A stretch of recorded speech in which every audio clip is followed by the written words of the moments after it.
dans le prochain épisode de Un si grand soleil. Tandis que Laurine compte faire payer Elisabeth, la police de Montpellier pourrait avoir affaire à un serial killer. Dans le même temps, Johanna n'arrive pas à tomber enceinte. Attention, les paragraphes qui suivent contiennent des spoilers sur l'épisode d'Un si grand soleil diffusé demain soir sur France 2. Si vous ne voulez rien savoir, ne lisez pas ce qui suit. Mardi 23 juillet dans Un si grand soleil. Laurine compte faire payer Elisabeth. L'ambiance est particulièrement tendue chez les Lomière. Il faut dire que Boris vient d'apprendre que son père faisait chanter Elisabeth et qu'il a construit sa carrière sur un mensonge. S'il est choqué par ces révélations, le jeune homme est surtout très en colère. Et pour cause, François l'a toujours rabaissé car il n'a pas fait d'études.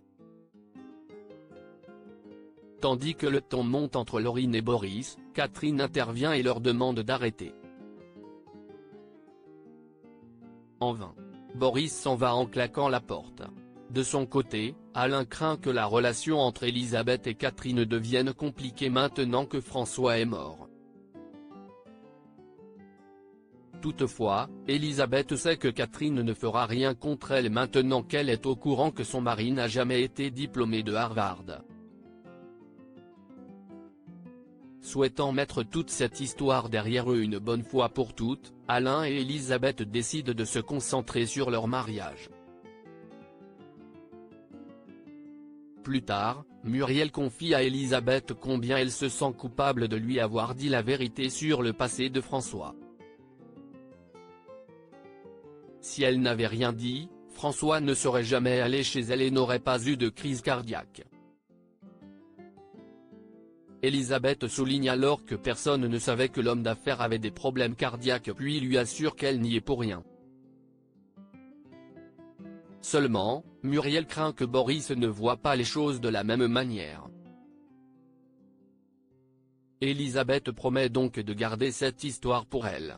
À l'hôpital, Jennifer et Yasmine présentent leurs condoléances à Laurine. Malheureusement, la jeune femme se moque de leur compassion hypocrite et les somme de se remettre au travail. Chez Elle Cosmétique, Elisabeth propose à Boris de prendre quelques jours de congé mais ce dernier préfère travailler plutôt que de cogiter. Le jeune homme profite ensuite de l'occasion pour lui parler du chantage que son père lui a fait subir et lui dire qu'elle a eu raison de se défendre. À sa place, Boris aurait fait la même chose. La nuit tombée, Laurine explique à Catherine que si François était arrivé 10 minutes plus tôt à l'hôpital, il aurait eu une chance d'être sauvé. Elle ajoute que contrairement à ce qu'Elisabeth lui a dit, elle n'a pas appelé les secours tout de suite. Elle aurait donc laissé François agoniser. Comme il ne fait aucun doute pour elle que c'est Elisabeth qui a tué son père, elle jure qu'elle va le lui faire payer. La police de Montpellier est sur le piste d'un serial killer au commissariat. Le commissaire Becker et ses équipes font le point sur le meurtre de Martin Errand. Après avoir interrogé l'entourage de la victime, le capitaine Léonie a découvert que Martin Errand était un joueur compulsif et qu'il avait fait quelques rencontres d'un soir via l'application de rencontre Affinita. Côté professionnel, Martin Errand travaillait pour une société de recouvrement de créances et entretenait des rapports compliqués avec certains de ses débiteurs, au point d'en venir aux mains. La police a donc deux pistes, celle d'un débiteur qui aurait voulu se venger ou celle d'une embrouille entre joueurs. Plus tard, Hugo retrouve Yann pour lui remettre son rapport d'autopsie. Sans surprise, c'est bien le coup de poignard dans le cœur qui a tué Martin Errand. Hormis les lacérations dues aux menottes, le médecin légiste n'a relevé aucune trace de lutte. En revanche, l'analyse toxicologique a révélé que la victime avait été sédatée et nourrie plusieurs jours avant d'être tuée. Hugo pense alors qu'il s'agit d'un enlèvement avec une demande de rançon qui a mal tourné. Pour Yann, ils n'ont aucun élément allant dans ce sens. Malgré tout, Hugo estime que tous les indices pointent vers un obsessionnel. En fin de journée, Hugo laisse un message sur le répondeur d'un collègue à Avignon qui a travaillé sur un homicide ressemblant étrangement à celui de Martin Errant. Il est donc possible que les deux affaires soient liées. Johanna n'arrive pas à tomber enceinte. Johanna n'arrive pas à tomber enceinte. C'est pourquoi elle et Yann ont pris un rendez-vous chez le gynécologue.